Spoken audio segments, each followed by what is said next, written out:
ధైర్యవంతుడైన పడుచువాడు మరియు పులి. ఒక సుదూర గ్రామంలో ఒక చాకలివానికి చెందిన గాడిద ఉండేది. అది తరచుగా మేతమేయడానికి దగ్గర్లో ఉన్న అడవికి వెళ్లేది. అక్కడ వింతగా అది ఒక పులితో స్నేహం చేసింది. ఒకరోజు ఆ గాడిదకు పులికి మధ్య స్నేహపూర్వక వాదన జరిగింది. వారిద్దరిలో ఎవరు బలవంతులు? ఆ వాదన చాలాసేపు తీవ్రంగా కొనసాగింది. చివరికి పులి, రండి పోరాడుదాం, గెలిచినవారే బలవంతులుగా ప్రకటిస్తారు అంది. దానికి గాడిద తక్షణమే అంగీకరించింది. తరువాతిరోజు పులి తన పదునుపెట్టిన పంజాలతో వచ్చింది. గాడిద తన శరీరం చుట్టూ బట్టలు చుట్టుకుని అది పూర్తిగా మెత్తగా ఉండేలా వచ్చింది. పోరాటం మొదలైంది మరియు పులి ఓడిపోయింది. దాని పంజాలు బట్టల్లో చిక్కుకుపోయి కదలకుండా ఉండిపోయాయి. కాబట్టి అది గాడిదను ఏమాత్రం తాకలేకపోయింది. ఒక చిన్న పడుచువాడు ఈ వింత పోరాటాన్ని ఒక చెట్టుపైనుంచి చూశాడు. పులి ఓటమితో పోరాటం ముగిసినప్పుడు ఆ జంతువు పైకి చూసి పడుచువానిని చూసింది. పులి కోపంగా, ఓరి చిన్న పడుచువాడా, ఈరోజు ఇక్కడ ఏం జరిగిందో బయటపెట్టకు. ఒకవేళ చెబితే నేను నిన్ను మింగేస్తాను అంది. ఆ చిన్న పడుచువాడు ఎవరికీ చెప్పనని మాటిచ్చి ఇంటికి పరుగుపెట్టాడు.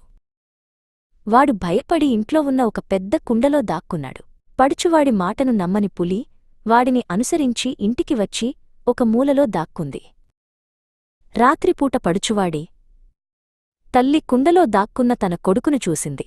ఆమె అక్కడ ఏమి చేస్తున్నావని అడగగా పడుచువాడు జరిగినదంతా వివరించాడు. తల్లి వాడిని ఓదార్చి, భయపడకు, మేమంతా నీ మంచం చుట్టూ పడుకుంటాం, కాబట్టి పులి నిన్ను తాకలేదు అంది.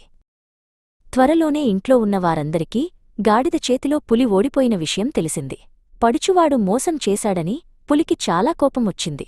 రాత్రిపూట ఇంట్లో ఉన్నవారందరూ పడుచువాడి చుట్టూ పడుకున్నారు. త్వరలోనే వారంతా గాఢ నిద్రలోకి జారుకున్నారు. పులి తాను దాక్కున్న మూల నుండి బయటకు వచ్చి నిద్రిస్తున్న వారిని దాటుకుని పడుచువాడి మంచం కిందకు పాకింది. తరువాత అది మంచాన్ని మెల్లగా పైకెత్తి దానితో అడవిలోకి వెళ్ళిపోయింది. మంచం ఊగడం వల్ల పడుచువాడు మేల్కొని తాను పులి వీపుపై ఉన్నందుకు నిరాశ చెందాడు. కాని వాడు ధైర్యవంతుడు కాబట్టి మంచానికి వేలాడుతున్న తాడుపోగులను పులిమెడ చుట్టూ త్వరగా కట్టేశాడు. ఆ జంతువు ఒక పెద్ద చెట్టు కింద నుండి వెళ్లేసరికి పడుచువాడు ఒక కొమ్మను పట్టుకుని ఆ చెట్టు పైకి పాకాడు.